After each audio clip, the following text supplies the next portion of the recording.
या या संदर्भामध्ये मी माझ्या मतदारसंघामध्ये मागील 5 वर्षामध्ये ज्या सगळ्यात महत्त्वाचा की त्या आदिवासी भागामध्ये स्थलांतराचा प्रश्न असेल, आरोग्याच्या संदर्भातला प्रश्न असेल आणि या 5 वर्षाच्या कालावधीमध्ये पालघरला आपण एक 200 बेडचे सुपर स्पेशालिटी हॉस्पिटल त्या ठिकाणी काढलेलं आहे.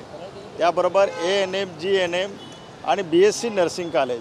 त्याचप्रमाणे त्या भागामध्ये स्थलांतराचा सगळ्यात महत्त्वाचा प्रश्न होतो आणि मोगरासारख्या लागवड त्या ठिकाणी आपण लागवडीचा एक छोटासा प्रयोग केला, 100% यशस्वी झाला. आणि या ठिकाणी मुख्यमंत्री महोदयांनी जी बैठक म्हणजे या ठिकाणी आम्ही त्यांना भेटायला आलो, जी शंका आणि कुशंका होती त्या शंकेचं निरसन मुख्यमंत्री महोदयांनी या ठिकाणी केलेलं आहे. आणि भारतीय जनता पक्ष आणि शिवसेना आणि सहयोगी जे घटक पक्ष आहे सगळ्यांनी मिळून 45+ अशा प्रकारचे उमेदवार या ठिकाणी निवडून आणून देशाचे यशस्वी पंतप्रधान आदरणीय नरेंद्र मोदी साहेबांचा हात बळकट करायच्या अशा प्रकारची या ठिकाणी चर्चा झाली. शिवसेनेचेच काही लोक होते जे मुख्यमंत्र्यांना भेटायला आले होते आणि त्यांचं असं म्हणणं होतं की गावित सरांना उमेदवारी देऊ नये, दुसऱ्या कोणातरी द्यावी. ते थोडंसं त्यांना हे होतं, अविश्वास होता. दुसरं म्हणजे आपले श्रीनिवास वर्मा देखील होते, जगदीश सर होते. काय वाटतं तुमच्या मतदारसंघात? हे बघा कसं आहे की या बाबतीमध्ये मी जनतेसाठी दिवस रात्र झटणारा व्यक्ती आहे. मी 2004 पासून या भागामध्ये काम करतो आहे. आदिवासी बांधवांचे दुःख काय आहे, मच्छीमार बांधवांचे दुःख काय आहे, आगरी आणि कुणबी समाजाचे दुःख काय आहे आणि याविषयी मी जे काय काम केलेलं आहे.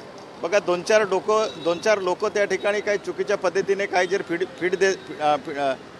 फीडबॅकिंग करत असतील तर ते चुकीचं आहे. परंतु 99% जनता ही राजेंद्र गावित बरोबर आहे. त्यामुळे मला आत्मविश्वास आहे. माझी स्वतःची मेहनत आणि लोकांचा असलेला विश्वास आणि ज्यावेळेस स्वतःवरती जेव्हा माणसाचा विश्वास असतो तेव्हा कितीही अडथळे जरी आले तरी त्या ठिकाणी तो माणूस त्या ठिकाणी पार पाडतो. आणि शेवटी काय माहिती आहे का, प्रत्येकाला अधिकार आहे. 2 सर्वे होते, एक महायुतीचा आणि शिवसेनेचा. दोन्ही सर्वेमध्ये आपली जागा जी आहे ती प्लसमध्ये आलेली आहे. पण असं असताना देखील असं यांनी प्रश्न विचारला की काही स्थानिक शिवसैनिकांचा आपल्याला तिथे विरोध आहे. दुसरी ही गोष्ट, आणि पुन्हा आपण शिवसेनेतून लढणार का, ती भाजप जागा मागते, तिथे भाजपची जागा दिली तिथे पण तुम्ही लढणार? हे बघा मी या ठिकाणी कोणाचाही मला विरोध नाही असं. फक्त काय माहिती आहे का, प्रत्येकाला उमेदवारी मागण्याचा अधिकार असतो. परंतु या ठिकाणी जनतेला माहिती आहे की गावित साहेबांनी 2004 पासून पालघरवासियांच्या हृदयामध्ये गावित साहेब घुसलेले आहे आणि सामान्य जनता केंद्रबिंदू म्हणून या ठिकाणी आपण काम करण्याचा त्या ठिकाणी प्रयत्न करतो. आणि या उमेदवारीच्या बाबतीमध्ये या ठिकाणी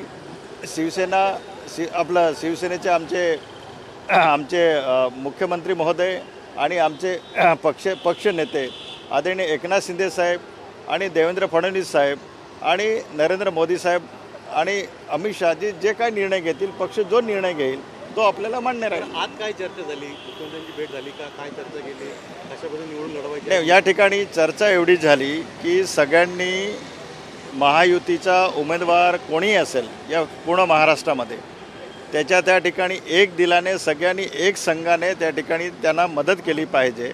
आणि 45+ या पद्धतीने भारताचे पंतप्रधान नरेंद्र मोदी साहेबांचा हात आपल्याला बळकट करायचे अशा प्रकारची त्या ठिकाणी चर्चा झाली. धन्यवाद.